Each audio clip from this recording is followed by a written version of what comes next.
Tere taas! Vaatasin oma YouTube'i statistikat siin ja selgus, et kõige rohkem vaadatakse lehtede korjamist ja puu lõhkumist. Täna räägime lehepuhurist. Et siis igapäeva kasutuses on mul Makita TUB 186 3,2 kuupmeetrit minutis. Ehk siis tegu on akupuhuriga, millel on igasugused võimekused. Millised täpselt? Üks funktsioon on puhastamine.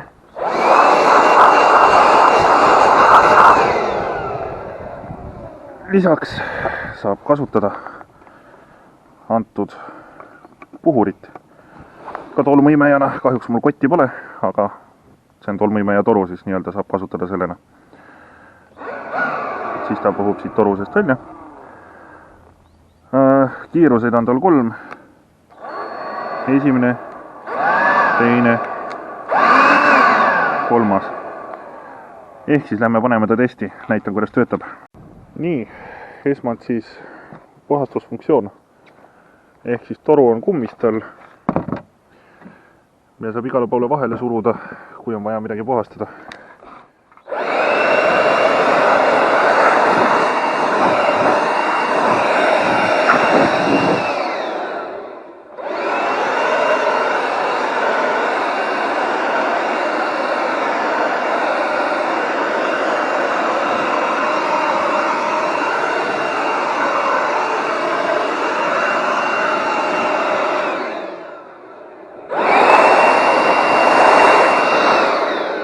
Selline ta on, müüakse akuga, müüakse ilma akuta, minul on ta tööd teinud, ilmselgelt on ta tolmune.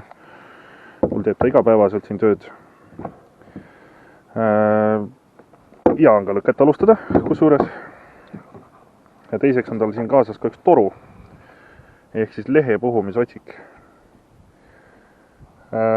Seda nüüd proovimegi. Toru vahetamine ülilihtne. Siin peal on joonis ka. Keerad. Tõmbad välja plastikust toru asemele ja ongi kõik. Meil on puhastajast saanud lehepuhur.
Ehk siis siin tuli enne paduvihma ja lehed on märjad, küll aga laseme ka siin natukene neid märgasid lehti.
infolehed plaatide peal.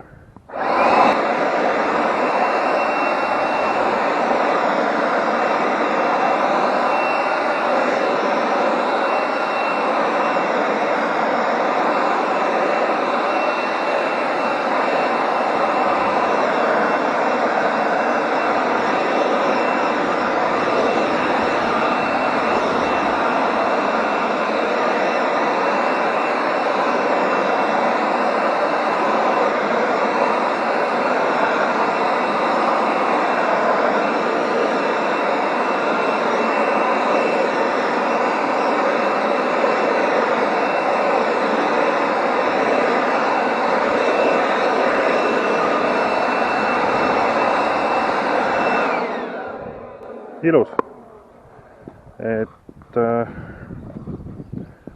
pisikest tööd teha, täiesti okei. Kohe vaatame, miks ta suure töö jaoks ei sobi. Siin on mul siis siuke suurem platsikene, kus on hästi palju lehti. Kõik on õunapuu lehed, enamus.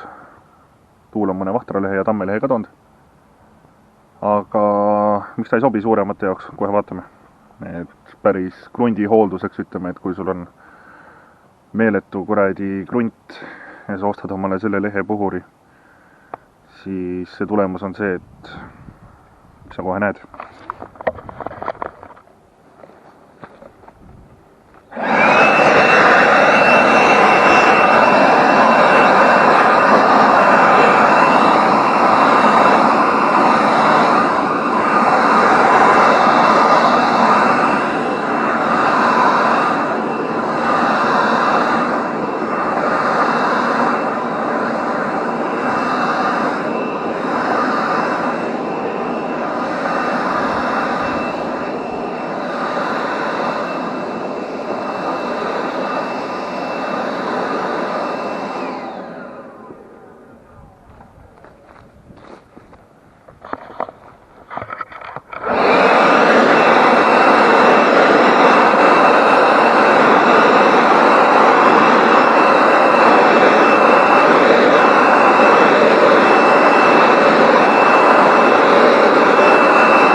Nii, kindlasti saab kiiremini kui rehaga.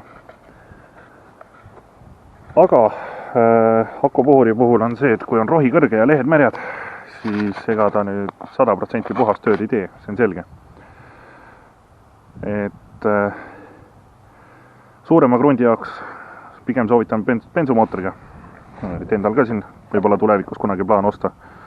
Aga pisikese aiakrundi või aia nurga jaoks lehed ära puhkuda või kerge lumi plaatide pealt, trepp puhtaks, mis iganes. Teise puhastusotsikuga kannatab ka autot kuivatada. Et suure krundi puhul vahetad rohkem akusid ja tegelikult on see kulu palju suurem, kui osta üks korralik puhur. Mitte et ma ütle, et see halb on, see on väga hea puhur tegelikult. Et aga lihtsalt kõrge rohu puhul võiks olla see tuul natukene suurem. Küll, aga kellel on pisikene aed, siis 69 eurot oli viimati, kui mina ostsin ilma akuta. Et mina arvan, et see väikse aia puhul on nagu täitsa okei asi, et ei ole nagu häda midagi. Aga suurema krundi puhul jah, vahetad akusid ja suurest rohust ei puhu neid märgasid lehti välja. Ehk siis bensukal on tuul kõvasti suurem. Võt, natukene veel teen ja et siis vähemalt, kes omale plaanib osta lehepuhurit akuga ja pisikene aed on, siis vähemalt saab selle video ära vaadata ja enda arvustuse siia juurde öelda. Need kommentaarid on alati lubatud.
näitan ka viimast korda veel teiselt poolt seda.